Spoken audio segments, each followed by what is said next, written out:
La situation au Venezuela, hein. La situation se tend. Il y a eu des élections avec un troisième mandat du président Nicolas Maduro. Mais le moins qu'on puisse dire, c'est que ce troisième mandat a mis le feu au pays. On voit tout ça avec un sujet de Félix Péolaz et on en parle évidemment parce que c'est important de regarder ce qui se passe à côté de chez nous et à l'étranger. Des affrontements contre les forces de l'ordre et un bilan d'un mort. Au Venezuela, la réélection très controversée de Nicolás Maduro entraîne la protestation de milliers d'habitants qui contestent les résultats. Toute la population est en colère. Nous ne sommes pas d'accord avec les résultats parce qu'ils ne sont pas ce qu'ils devraient être. C'est une fraude. Je pense que c'est une fraude.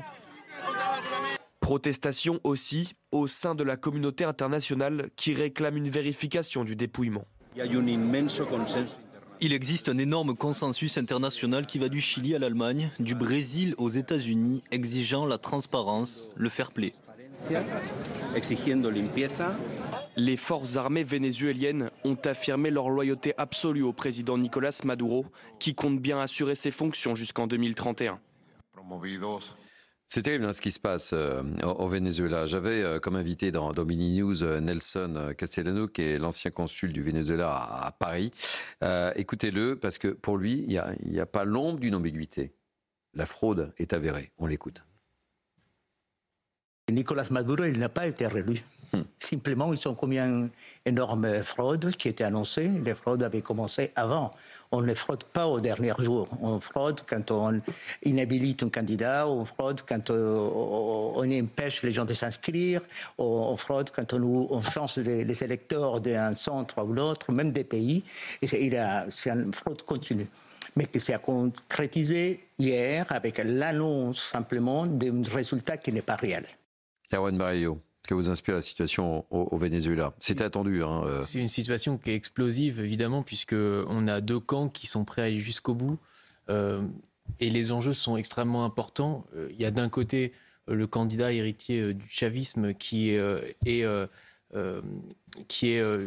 n'a pas envie ni l'intention de lâcher le pouvoir. On se souvient de Juan Guaido, son ancien opposant, qui avait failli justement susciter des élections anticipées, ça n'avait pas eu lieu. Donc il ira jusqu'au bout. Et de l'autre, on a un candidat soutenu par les États-Unis et par le camp d'en face. On pourrait dire qu'il y a une nouvelle guerre froide qui est en train de se reformer. Et on voit que les seuls pays aujourd'hui qui ont reconnu l'élection de Maduro, c'est la Chine, la Russie, une partie de leurs alliés. Et donc, là, finalement, ça cristallise aujourd'hui, le cas du Venezuela cristallise ce nouveau rideau de fer, on pourrait dire, qui s'est réabattu à nouveau sur le monde. On a d'un côté l'Ouest et le Sud global avec une partie des anciens pays de l'Est. Xavier Hofer, je vous donne la parole juste après Georges Fenech. Alors, 2 points. Le premier point, qu'est-ce qui est en cause dans cette affaire-là? Les États-Unis, séculairement, en tout cas depuis la fin de la Deuxième Guerre mondiale, ont une seule politique. Au extérieur, c'est la politique de l'énergie. Les plus importantes réserves de pétrole au monde sont au Venezuela. Et puis un deuxième point sur M. Maduro et là d'où il vient, le chavisme. Vous savez ce que la gauche, la France, LFI, etc. nous disent à propos de la lutte contre le crime? Ils disent qu'il faut faire du social. Qui a fait le plus de social au monde pour essayer de résorber le crime? Le Venezuela de M. Chavez. Ils ont dépensé des sommes que nous n'aurons jamais parce qu'ils ont cette énorme quantité de pétrole. Le seul résultat qu'il a obtenu à faire ce que prône M. Mélenchon aujourd'hui pour la France de demain, c'est d'avoir un des taux d'homicide les plus élevés au monde à un moment donné, en sachant que pour la France, c'est 1,15 homicides pour 100 000 habitants. Il y a encore quelques années, le Venezuela sous M. Chavez avait 105 homicides pour 100 000 habitants. C'est le pire échec au monde de traitement social en matière de lutte contre le crime. En tous les cas, Georges Fenech, le peuple est dans la rue, là. Oui, on peut craindre pour la suite des événements de ce qui peut se passer à Caracas, au Venezuela. C'est une fraude massive. Bah oui. Les sondeurs qui avaient recueilli les votes à la sortie des bureaux, ils estimaient à 70% la victoire de González. Vous voyez, c'est pas à la marge de l'œuvre à 1 ou 2 points. C'était vraiment une élection sans le moindre doute. Et donc, ils ont prétexté, le camp Maduro a prétexté une attaque informatique qui aurait empêché de donner les résultats bureau par bureau. Donc, ils n'ont pas donné les résultats, en fait, bureau par bureau. Ils ont annoncé comme ça 51 et quelques élus. Donc, la contestation, elle vient aussi de certains pays de BRICS, notamment le Brésil. Le Brésil est très, très dubitatif. Surtout l'Argentine. Et le Chili qui conteste aussi, et donc sans parler des Américains. Et donc on redoute le pire de ce qui peut se passer au Venezuela. Moi j'ai une amie vénézuélienne qui est allée voter à Paris et qui m'a dit c'est important d'aller voter, c'est important d'y aller. C'était même une nécessité. Et elle est catastrophée par la situation de son pays parce qu'elle était sûre que l'opposition allait l'emporter face à Maduro. Et là, c'est pas ce qui s'est produit. Non, mais tout à fait. Parce que Maduro, il faut rappeler quand même qui c'est.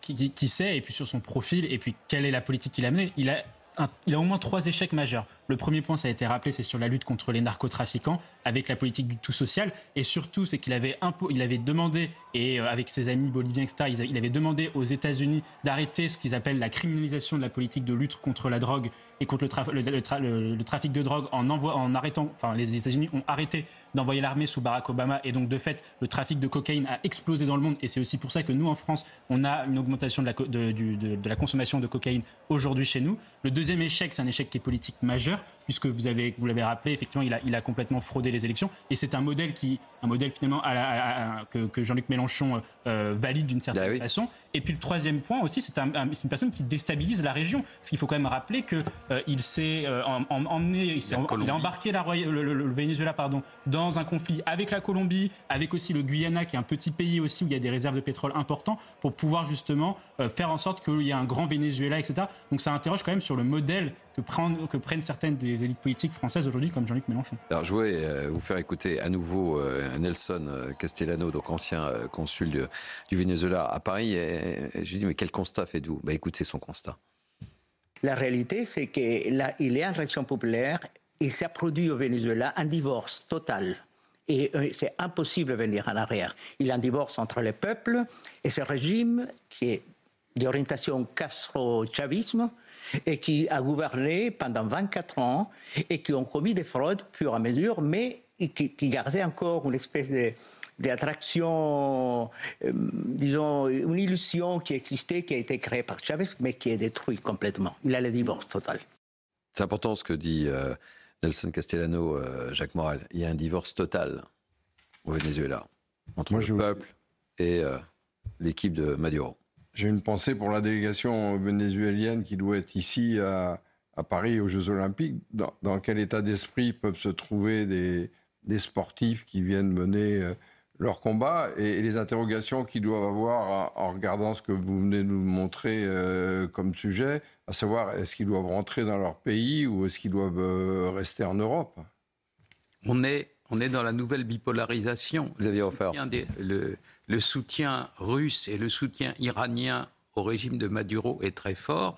Et si ça va mal, comme on peut penser que ça irait mal, eh bien, une des hypothèses, c'est l'hypothèse à la syrienne.